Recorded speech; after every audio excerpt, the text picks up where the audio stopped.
100% bought into what the people, who the people are, what the people need, and how to give it to them. By definition, being a king means presiding over the people and leading them. Royalty is meaningless, and in fact, it cannot exist unless there's a subordinate nation over whom someone is king. So what does this have to do with Yehuda? Let's go on a little bit, and we're going to get to it. A nation appoints the king, and the king, by the way, this is from the Medrash, and the king cannot appoint himself if they do not appoint him. If a person decides, hey, I'm your king, unless the people actually want that king, why should they listen to him? He'll threaten them. Okay, so they'll listen until the threat is no longer a threat, and then they'll overthrow the king. That's not a king. That just means that someone else had a stronger army or a stronger fear factor, but that's not a king. A king is when the people want this king to be their king, this person to be their king. The Rambam actually explains what does it mean, what does a king have, what is the duty of a king?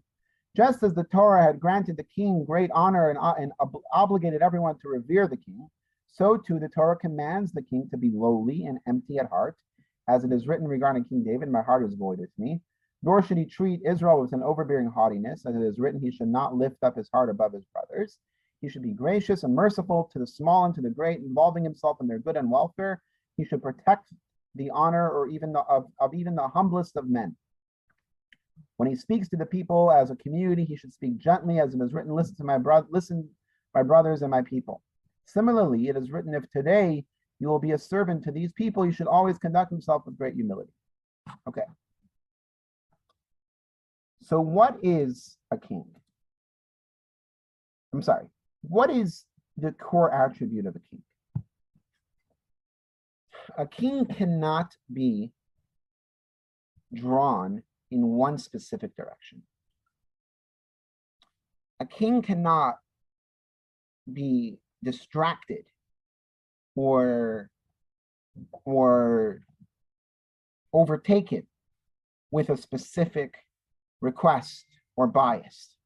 A king has to be withdrawn. I'm going to go back to that football example.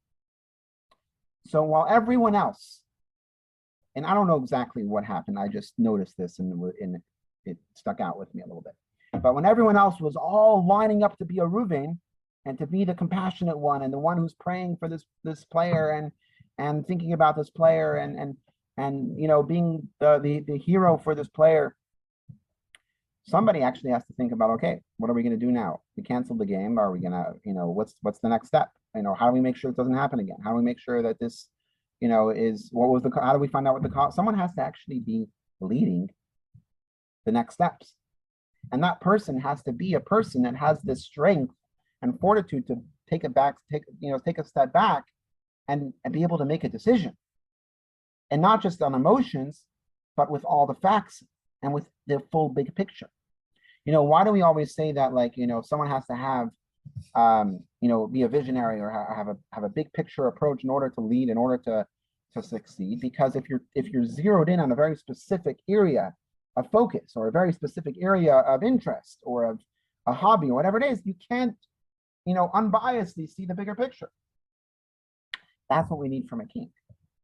Because the king, with that unbiased big picture approach, could actually get something done and actually make decisions that have to happen. You know, think about a president of a country, let's say the president of the United States. Don't think of a specific president, because we don't want to make this, you don't want to make this political in your mind, even in your mind. But think of a president of the United States, all right? Something crazy happens, like 9/11 or a war, World War II. Think of all the different crazy calamities that have happened, or think of one that hasn't happened, but God forbid could. So there's the obvious emotional reactions of, you know, here's what we got to do, or like, you know, all the things. But what you really want from a president is the president to be able to have the brain space and the bandwidth and the ability to take a step back and be able to make a decision and, you know, be decisive, but at the same time be decisive with all the information and be decisive in a full comprehensive way, not just on an emotional response. They have to think through what's going to be the implication of their actions. They have to think through every single step of it. And that's what you want from a president in a time of crisis. So Yaakov is really telling Reuben, you're a good guy. You're a sweetheart. Your kindness is beautiful and overwhelming.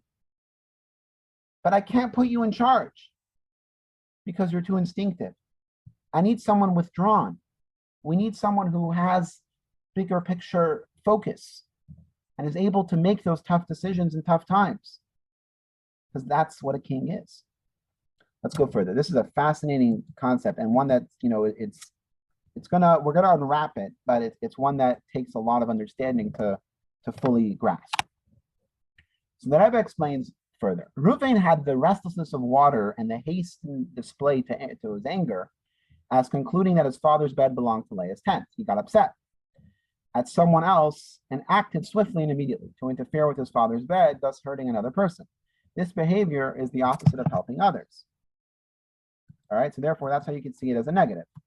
But what's really the difference? The difference between Yehuda's withdrawing from the prey and Reuven is this.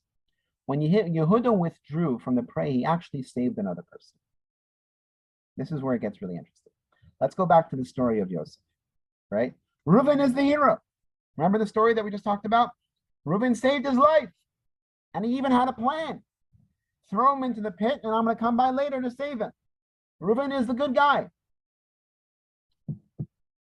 But what did Reuven do after Yosef was thrown in the pit?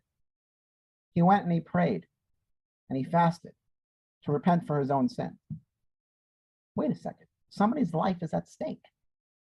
So you're a good guy, so now you're done. What Yehuda did is actually what saved Yosef's life. He may have been a human trafficker.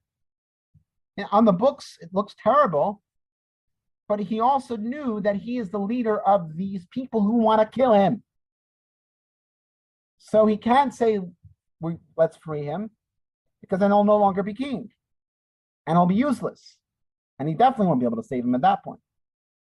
So Yehuda had to have a strategy that will actually save Yosef's life and will appease the brothers, his subjects. And that actually worked. And it got the job done. It saved Yosef's life. While Reuven was praying with his sackcloth and ashes. Let's read this. Second paragraph. When Yehuda said, what is the gain? He saved Yosef from his brother's plan to kill him. And he took him out of the pit, which contained snakes and scorpions. Although Reuven's intentions were nobler than Yehuda's, Reuven is the hero. He's the one who wanted to save Yosef. That has to do with his own personal qualities and nothing to do with his ability to benefit and save others. Just because Reuven was a nicer guy doesn't mean he could save people. He tries, but he's not always successful because it's more about kindness and it's more about Reuven's kindness than it is about the results. So when he says, let us not deal him a deadly blow, cast him into the pit in order to save him from their hands, to return him to his father, it tells us about his intentions. But practically, it didn't work because it did not save Yosef from danger of starving to death or being bitten by a deadly snake in the pit. As we know, there were snakes and scorpions in the pit. What Yehuda did, as evil as it sounds, actually saved Yosef's life. Why is this so revolutionary? Because in our society, and this is crucial, this is the punchline that we have to take from this parsha and from this Sikha of the Rebbe. Everybody wants to feel good.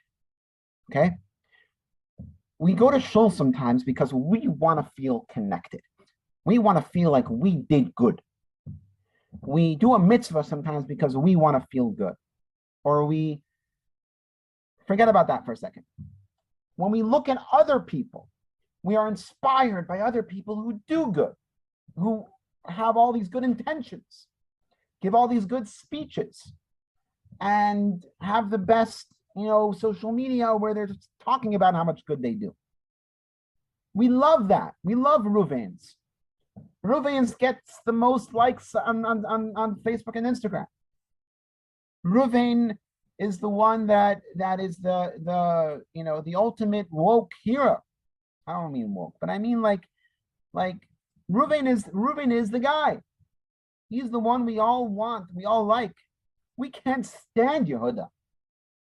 Yehuda's cold. He's withdrawn. He doesn't feel what we feel. He makes tough decisions, but he would credit him for making tough decisions, but it doesn't have any feel good to it. It doesn't make us feel good. So we don't like Yehudas. Here comes Yaakov Avinu, and the Rebbe explaining what Yaakov's blessing really means to Yehuda. Yehuda, you are the king forever. Your tribe is the king forever. What does that mean? We love Reuven. Reuven should live long and exist, and there should be many Reuvens. But we need someone like Yehuda who actually gets results, who actually gets the job done, who actually makes the difference, even if it's not pretty, even if it's not full of emotional feelings and beautiful attributes and memes and everything else that goes along with it. But they get the job done. That is Yehuda. And that's why Yehuda has to be in charge. Reuven, there could be many Reuvens. Many of us are Reuvens.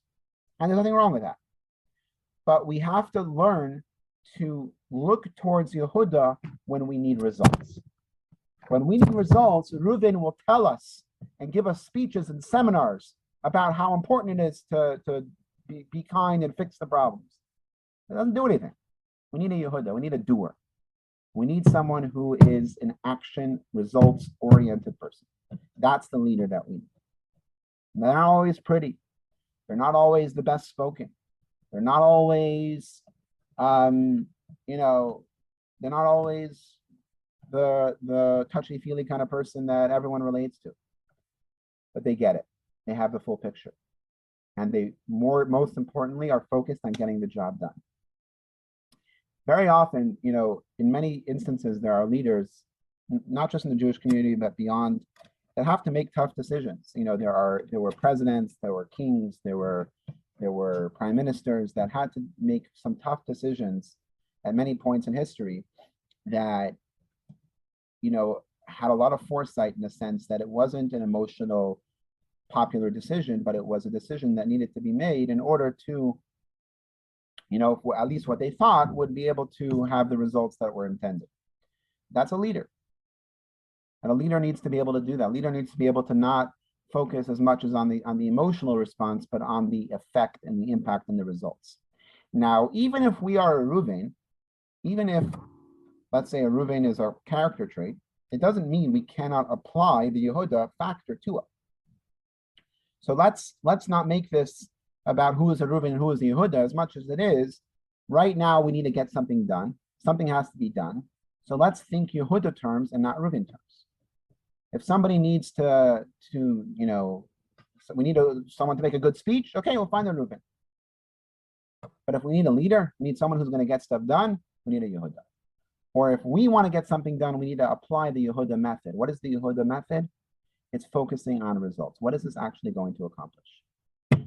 I'm going to go back to sports for a second. So there was a very controversial protest that was done by many football players where they would take a knee during the national anthem to protest some of the what they claim was racial bias. I'm not going to get into the details of that. But the problem with all of that is that's all very Reuven-y in a sense that it's all about touchy-feely, but does it actually help anyone? Does it actually help does it actually change anybody's life? There was a football team that changed their name from Redskins because it might offend people to a new name, but which might be a good thing. It might make sense, but does it help anyone? Does it actually change people's life? Does it get results? And that's why Yehuda has to be in charge.